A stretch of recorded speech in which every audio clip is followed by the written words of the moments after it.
দর্শক, ময়মনসিংহে তৃতীয় ধাপে ও চতুর্থ ধাপে ৩টি করে উপজেলা পরিষদের নির্বাচন অনুষ্ঠিত হবে। ৬টি উপজেলার প্রার্থীরা নানা প্রতিশ্রুতি নিয়ে ঘুরছেন ভোটারদের দ্বারে দ্বারে।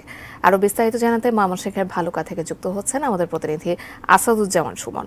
সুমন, ভোটকে কেন্দ্র করে আসলে ভোটারদের মধ্যে আগ্রহ কেমন দেখতে পাচ্ছেন? কারণ জনগণে কিন্তু নানা রকম শঙ্কা ছিল যে ভোটার উপস্থিতি নিয়ে, সেখানে কি অবস্থা আপনার মাধ্যমে জানতে চাই।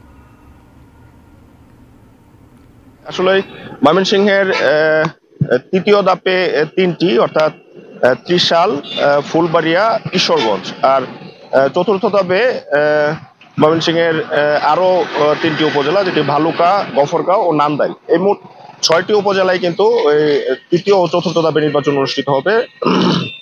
এই ৬টি নির্বাচনে যারা প্রার্থী রয়েছেন, উপজেলা চেয়ারম্যান পদে প্রার্থী রয়েছেন, ভাইস চেয়ারম্যান পদে প্রার্থী রয়েছেন, মহিলা ভাইস চেয়ারম্যান পদে প্রার্থী রয়েছেন, তারা কিন্তু নানা প্রতিশ্রুতি দিয়ে প্রার্থীরা কিন্তু প্রতিশ্রুতি দিয়ে ভোটারদের মন জয় করার চেষ্টা করছে। ভোটারদের দ্বারে দ্বারে যাচ্ছে, বিভিন্ন প্রতিশ্রুতি নিয়ে, লিফলেট নিয়ে বিভিন্ন রকম জনসমাবেশ করছে। ভোটারদের সাথে আমাদের কথা হয়েছে, তারা আমাদেরকে জানিয়েছেন যে আসলে যারা প্রার্থী রয়েছেন তাদের অতীত ইতিহাস এবং বর্তমান সবকিছু মিলে তাদের নেতৃত্ব গুণ, তাদের যে সেবা দেওয়ার মানসিকতা, সেটিকে তারা বিশ্লেষণ করবে এবং তাদের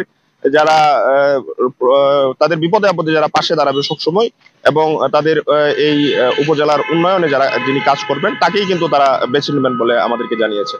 তো যারা প্রার্থী রয়েছেন তারাও কিন্তু ভোটারদের মন জয় করার চেষ্টা করছে। বিভিন্ন পাড়ায়, মহল্লায়, চাষটলে কিন্তু আসন্ন ভোটের আলোচনায় প্রাধান্য পাচ্ছে।